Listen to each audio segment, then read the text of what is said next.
Am auzit un citat care mi-a dat de gândit și începe cam așa: nu judeca niciodată pe cineva după situația în care se află.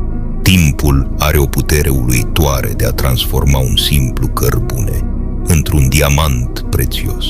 Morala acestui citat este că valoarea unei persoane nu poate fi determinată doar în funcție de circumstanțele prezente, ci trebuie să avem încredere în potențialul lor de a străluci în cele din urmă, asemenea unui diamant prețios, sculptat de timp și presiuni.